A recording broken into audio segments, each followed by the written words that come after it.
So last night I made this ring. I was gonna make it a bracelet, which is why I have those crimps and the jump ring, but I got lazy and I just ended up making it a ring, which I know looks really funny, but now I want to make a bracelet. This is my first time, that was my first time making like the daisy pattern with seed beads, so now I want to make a bracelet. I was initially gonna make an elastic bracelet that wraps around the whole way with those flowers, but my threading needle broke. So I ended up just making 7 flowers and then doing the rest of it with chain, but this is the stuff I used. This is by no means a tutorial because, like I said, this is like my second time making flower bead bracelet, so but this is how I usually do stuff.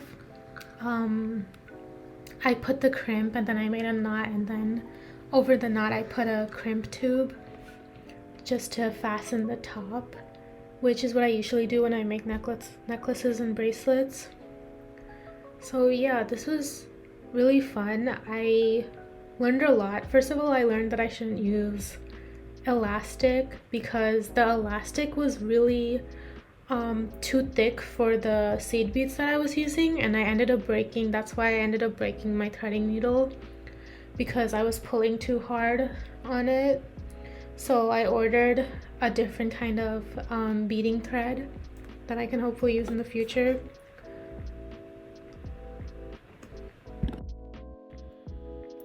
So this is how the end ended up looking.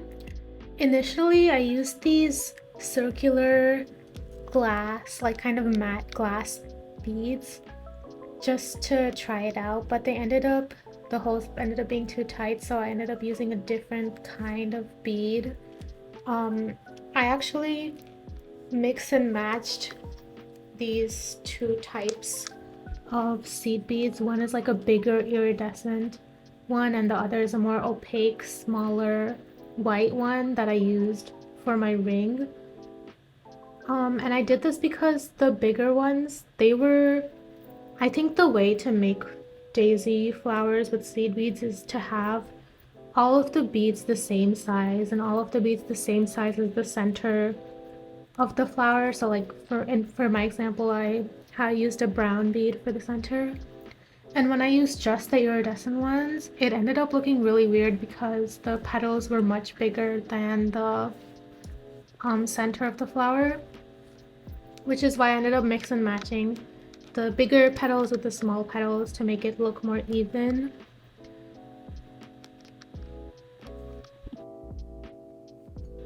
As you can see here, it's like alternating between the iridescent white and the opaque white ones, which I think made the flowers look more even. I also only used 6 petals, whereas in the ring I used 7 smaller petals. Another thing is that in the video I showed that I started with 3 petals in the beginning and then 3 at the end after the center. But I think what works better is to do 4 and then the center and then 2, if you know what I'm talking about, if you've made this kind of daisy bracelets before.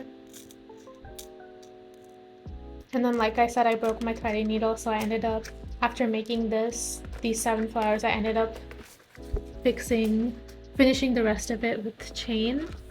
I'm just attaching some jump rings and chain, gold chain. I know this is like kind of an unconventional method of making a bracelet. You probably haven't seen that many bracelets that are like half elastic, half chain, and then also with the toggle clasp, which is what I used. But I think that's the good part about being able to make your own jewelry, is you can customize it to fit your needs. For example, the reason why I don't wear bracelets that much is because I find them hard to wear.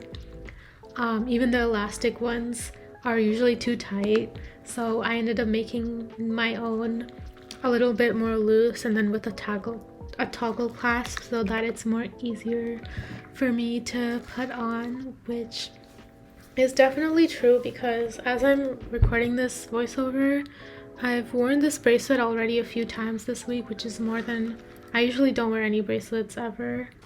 So I'm really glad about how this turned out. I think it's pretty and it's also useful functionally.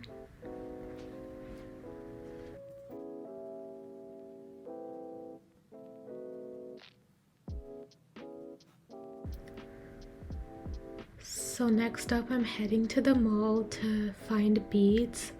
I ended up finding some. I also found a lot of BT21 products, but I didn't buy anything because I want to save money and I am trying not to be a hyper consumer. So I only bought the stuff I need, which is beads.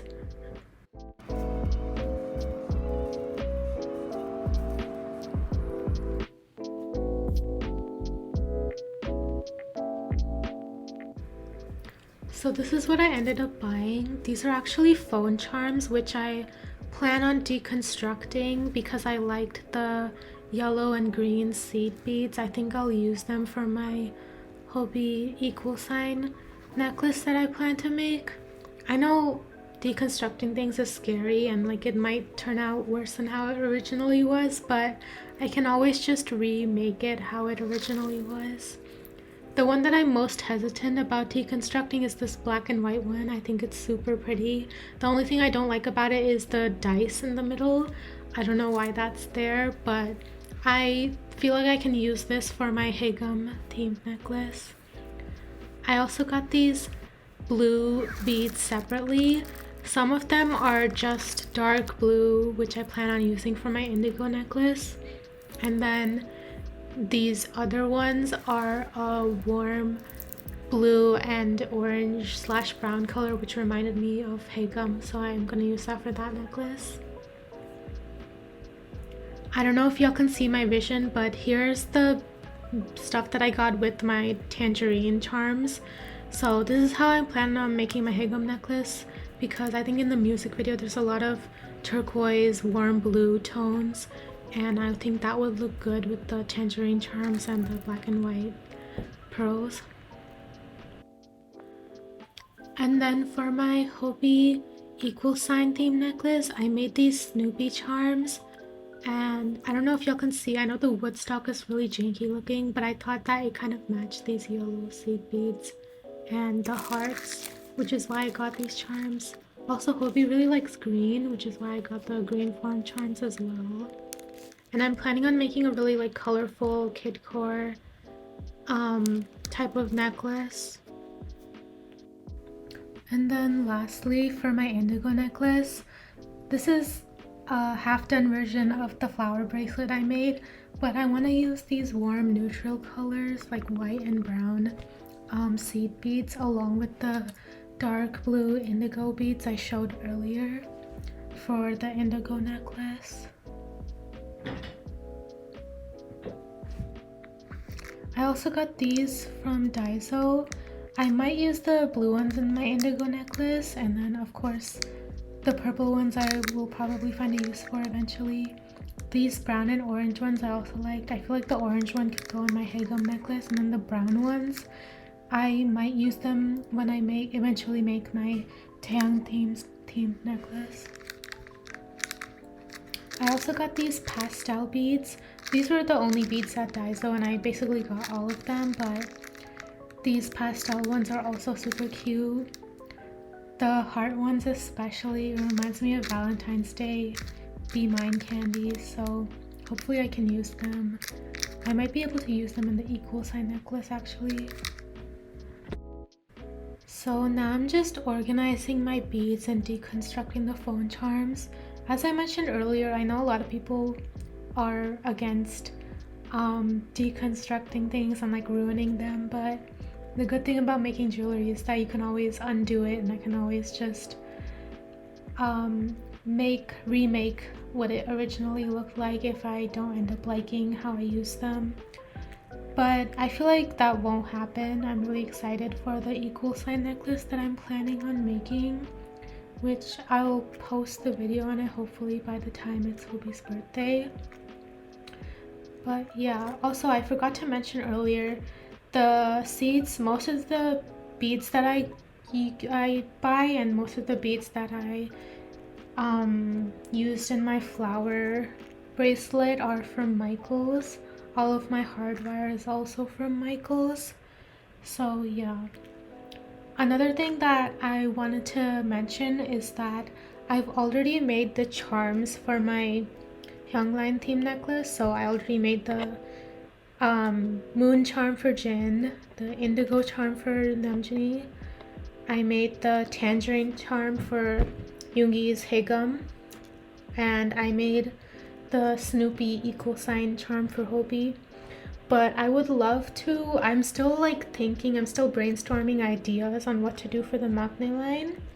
So if you guys have any ideas, and it doesn't have to be for the maknae line either, because I want to make charms based on the song or the album, not necessarily the member. So if any of y'all have ideas for BTS song or album themed charms, clay charms, I would love to hear them. So please comment your ideas or suggestions in the comments below.